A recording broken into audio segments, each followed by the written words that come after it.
Can you believe it? Look at this. Phase one is done. Phase one is in the books. Phase one is complete. Listen, no matter how I say it, it's done and we're moving into another phase. But here's what worked, what didn't work, and what I'm doing differently in the next 4 weeks. Stick around.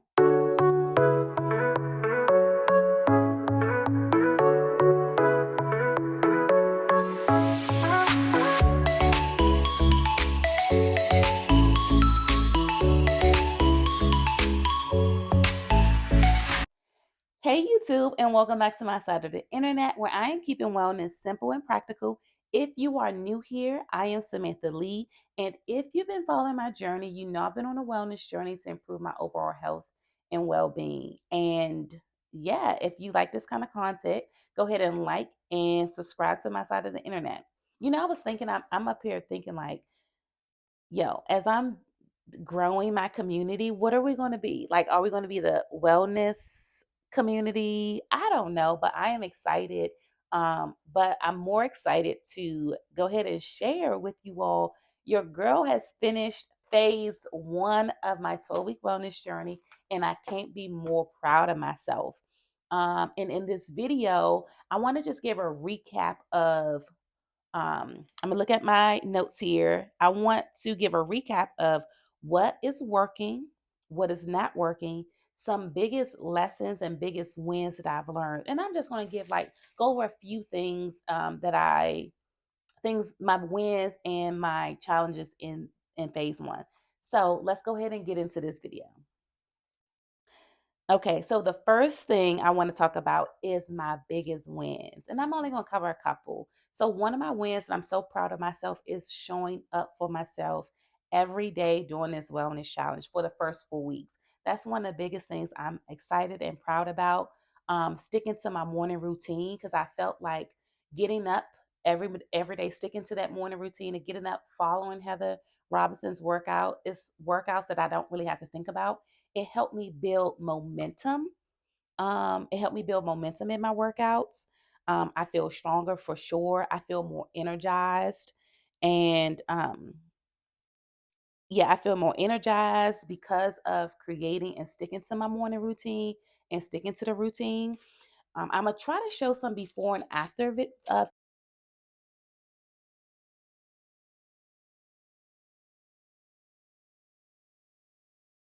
but I really, honestly, I don't really see a big external difference.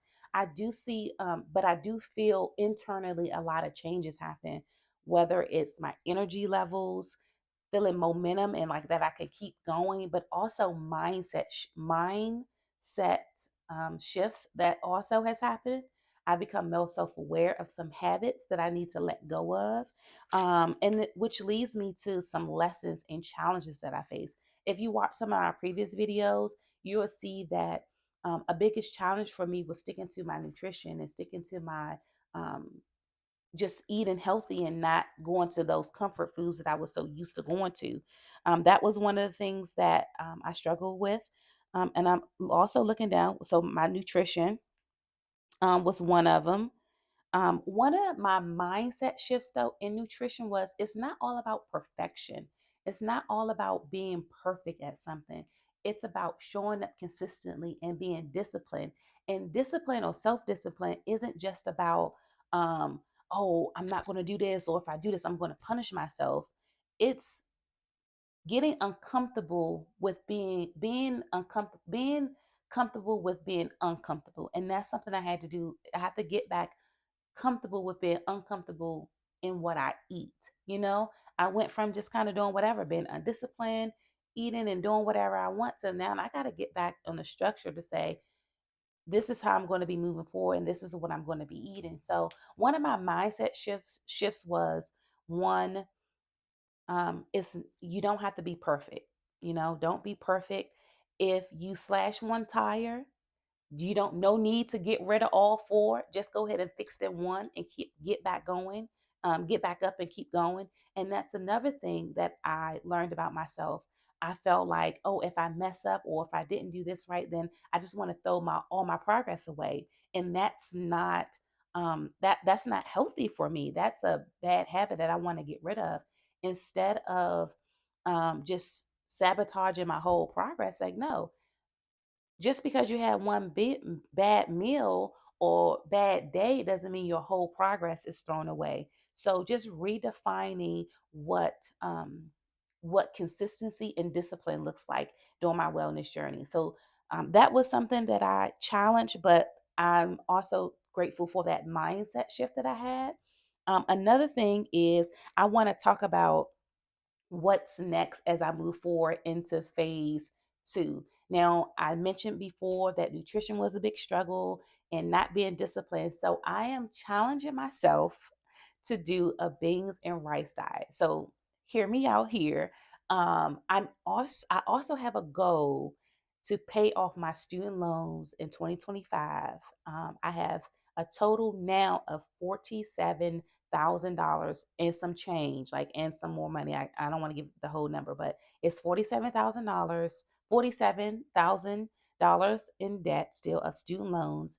And I have a total of three loans. And one of my loans, the one out of three, is currently sitting at $3,000. So I said, you know what? Where can I like find more money within my own budget? So I decided to cut like my spendings for like my groceries. So I cut it down to say I think 150 every check. I'm gonna see if I can just see how long I can stretch that 150. Being so I'm doing beans and rice and vegetables. Now I'm going to try to do this the healthy way, but I said I need to cut. I cut from other areas of my budget as well, but that was the main thing. And one of the things I'm going to see is will beans. I'm gonna try to do this the healthy way as I mentioned, but how will this I'm going to be interested to see how this also aids in my fitness progress too. Like, will I be more energized? Will my results be affected? So I'm just trying to see. So my goal by the end of June, the first, well, we're in the second quarter now. By the end of second quarter, June 2025, June 29th, I want to be paid in full for that particular student loans to keep me on track. So that is why I'm doing the beans and rice challenge. And as I mentioned, I am going to do this the healthy way. Beans are a great source of protein, and I'm gonna get my carbs. I'm gonna still be eating fruit. I have some whey protein. I'm not taking everything out, but I'm gonna see if I can stick with it at least for the first phase. The second phase to see how it works and see my energy levels. Do I see any results? Is this supporting my overall goal? And yeah, if this will be supportive of my overall goal. So that's one of the things I want to introduce as I'm moving forward into phase two. I'm pretty excited. I'm hoping that I can keep the momentum that I have in from phase one going as I move forward. And yeah, so as always, I got to go ahead and see what are you all doing? Are you on a wellness journey? If so, what is your biggest win or something that you're struggling with? Um, yeah, so drop it in the comments. Let me know what's going on in your world. And as always, if you like this kind of content, don't forget to hit the like button and turn on your notification bell so you don't miss an upload. And also, if you would like to join my side of the internet, go ahead and hit that subscribe button. All right, peace.